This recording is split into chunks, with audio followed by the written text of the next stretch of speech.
to enter a world of wizards and muggles, transfiguration and the dark arts with Scene It Harry Potter Edition. Loaded with real movie clips, hundreds of questions and an array of on-screen puzzlers, the full edition of Scene It Harry Potter is unlike any game you've ever experienced. Though normally played with a DVD, full game board, tokens, dice and trivia cards, this sampler version uses only the game DVD and is played entirely on screen. Feel free to test your knowledge by exploring the various puzzler categories, or select Party Play from the menu, and the DVD will automatically conjure up one spellbinding puzzler after another. That's it. You're ready to play the Scene It Harry Potter sampler. Good luck, have fun, and don't forget to check out the full line of Scene It games online at sceneit.com.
Welcome to the Scene It Harry Potter on-screen demonstration. Let's begin by setting up the board. Scene It Harry Potter Edition comes with a unique FlexTime game board that can be fully extended for a full game or folded into a circle for short play. Scene It is played with 2 dice, a 6-sided die to determine how far your game piece moves and an 8-sided die to determine what type of challenges you face. Reference cards are provided to help identify the different challenge categories and should be handed out to each of the players. The question cards are split into 3 categories. Each of the question cards has a question from each category on the front and the corresponding answers on the back. Use the timer option on the DVD to limit how long players take on question cards. You can set the length of the timer from 10 to 30 seconds from the main menu. Place the house points cards on the board and select a player to operate your DVD player's remote control. Refer to them as the DVD master. Choose your playing pieces, place them at the start location on the board, and you're ready to play. Start the game by rolling the numbered die to determine who goes first. Start your turn by rolling both dice and then moving the number of spaces shown on the numbered die. You then attempt to successfully complete a challenge from the category shown on the category die. When you win a challenge, you roll the dice again and take another turn. When you win a challenge while on a flue powder space, you move twice the distance shown on the numbered die. If you roll a house points card, your turn is over. Follow the instructions on the card, then pass the dice to the next player. If you roll a My Play is chosen from the DVD menu and you attempt to answer the challenge that appears on screen. After you've played Scene It many times, you may start seeing the same movie clips over again. Don't worry. Each My Play clip has multiple questions associated with it, so you never know what you will be asked. On an all play is chosen from the menu and all of the players attempt to solve the question. If the roller of the dice shouts out the correct answer first, they roll the dice again and take another turn. If someone else answers first, the roller's turn is over and the dice are handed to the next player. The player who answered the challenge correctly has the choice of either giving another player a house points card or moving their game piece forward 1 space. If more than one player answers an all-play question at the same time, a tiebreaker is used to determine the winner. The DVD remote can be used to pause, fast-forward or skip a portion of a challenge. The DVD shuffles itself whenever you start a new game, so you'll never see the same all-play challenge repeated during a single session. If you get an all-play that you have seen in a previous game, simply hit the return button on your remote and a new all-play challenge will appear. On a roll of player's choice, the player can choose from any of the card categories or a DVD My Play question. Okay, now that you understand how to play, let's talk about how to win. When a player reaches the All Play to Win stop sign, they are only one All Play to Win challenge away from winning the game. If they lose the challenge, they move to the outer circle of Final Cut and pass the dice on to the next player. The player who won the challenge has the option of giving another player a house points card or moving forward 3 spaces. Remember, players in the Final Cut rings are immune to house points cards. In Final Cut, the player chooses Final Cut from the DVD menu and follows the simple on-screen instructions. If they answer all the questions correctly, they win the game. If they miss a question, they move in 1 ring and have to wait for their next turn to try again. That's it! You are now ready to play Seen It Harry Potter Edition. Good luck, have fun, and be sure to keep an eye out for exciting new Seen It games and game packs.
Harry? Professor, so, your bird, there was nothing I could do. He just caught fire. Oh, and about time, too. He's been looking dreadful for days. Pity you had to see him on a burning day. Fawkes is a phoenix, Harry. They burst into flame when it is time for them to die, and then they are reborn from the ashes.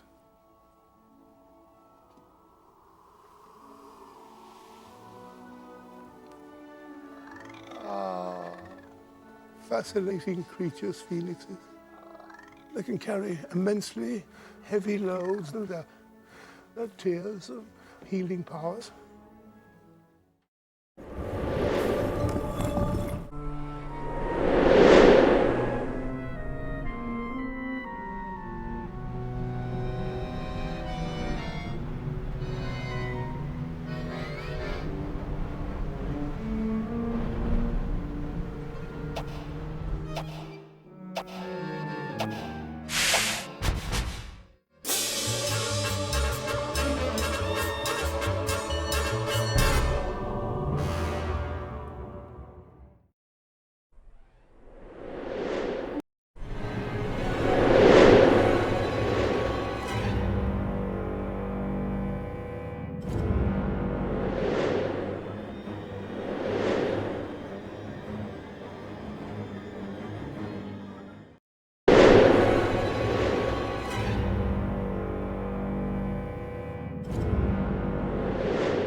The first person to shout out their favourite Hogwarts professor is the winner.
Congratulations!